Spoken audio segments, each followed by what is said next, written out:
AITA for refusing to swap shifts with a coworker who needed the day off? You're seriously going to ruin my kid's birthday just because you're too selfish to switch shifts? That's what my coworker Dan said to me last week.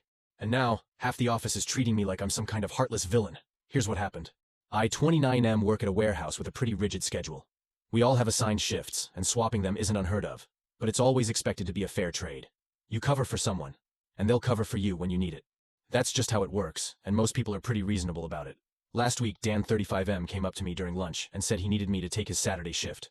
I asked why, and he launched into a long story about how it was his kid's birthday, and he wanted to be there for the party. I get it. Family is important, and it's nice that he wants to spend the day with his kid. But here's the thing. I already had plans that Saturday. It wasn't anything major, just a day I'd been looking forward to for weeks. I was planning to catch up with some old college friends who were coming into town, something that rarely happens because we all live in different states. I told Dan I couldn't do it because of those plans, but I made it clear that if he couldn't find anyone else, I'd reconsider if it was absolutely necessary. Well, that wasn't good enough for Dan.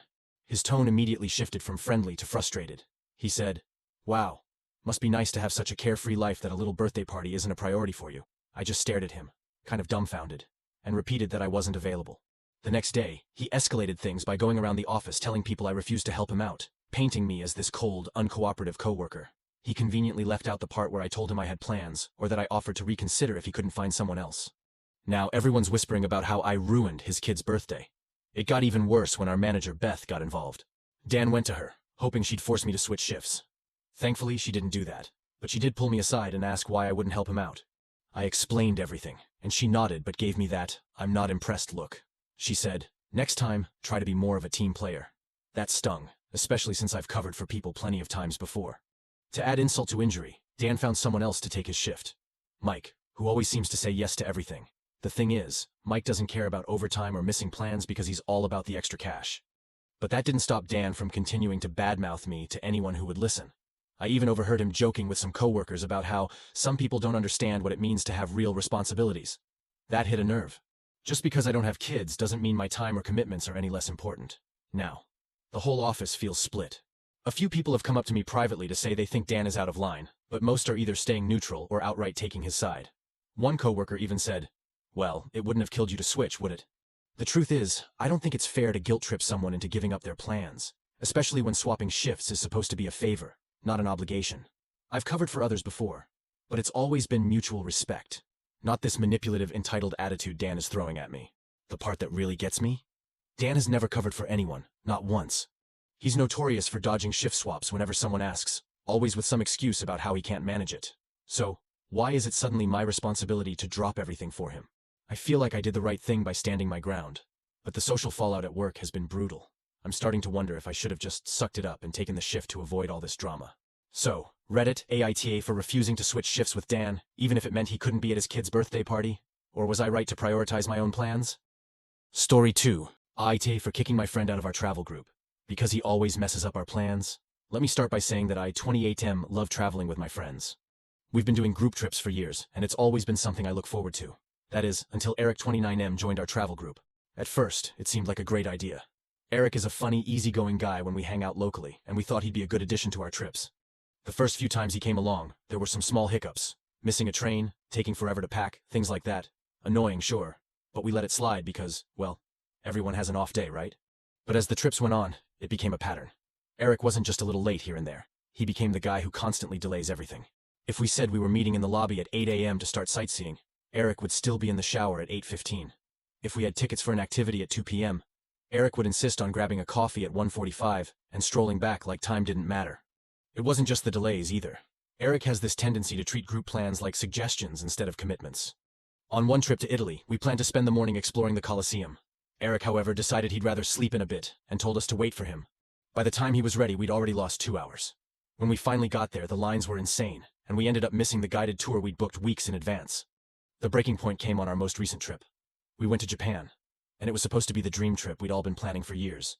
Everything was meticulously organized. Tickets, reservations, even a detailed itinerary to make sure we didn't miss anything. On the day we were supposed to visit Kyoto, we had an early train to catch. Everyone was ready and waiting at 7 a.m. except Eric. We called his room, banged on his door, no response. Finally, he texted back at 7:20 saying he overslept and needed 30 minutes to get ready. By the time we got to the station, we'd missed the train. The next available one was hours later, and it completely derailed the rest of the day.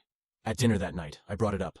I wasn't rude about it, but I told Eric that his constant delays were frustrating, and that it wasn't fair to the rest of us. Instead of apologizing, he laughed and said, "Relax, man. It's just a vacation. What's the rush?" That comment sent me over the edge. The group ended up having a long conversation about it after Eric went to bed. Everyone agreed that his behavior was ruining the trips, but no one wanted to confront him directly. They left it to me to handle because apparently I'm the blunt one. When we got back home, I made the tough call to remove Eric from the group chat we use for planning trips. I texted him privately to explain that we needed to prioritize the group dynamic, and that his constant lateness and disregard for plans were causing too much stress. I suggested that maybe traveling with a group wasn't his thing, and wished him well. Eric didn't take it well. He accused me of being controlling and said I was acting like a travel dictator. He told some mutual friends, who are now split on whether I was justified. Some think Eric needed the wake-up call, while others say I was too harsh, and that I should have given him another chance. The thing is, we did give him chances. Countless ones. Every trip became a cycle of waiting for Eric, losing time, and then hearing him brush it off like it didn't matter. At some point, it stopped being about one person's convenience, and started being about respecting the time and effort of everyone else in the group. Since then, the group has moved on, and our next trip is already in the works. It's been refreshing to plan without the usual anxiety about whether or not Eric will derail everything. But I can't shake this lingering guilt. Was I too harsh? Should I have handled it differently? So, Reddit, AITA, for kicking Eric out of the travel group? Or was it time someone finally said enough is enough? Story 3. AITA for refusing to lend my new camera to a coworker who already broke my last one. You're seriously not going to trust me over one mistake? That's petty, man. That's what my coworker Jake 34M said when I refused to lend him my brand new expensive camera.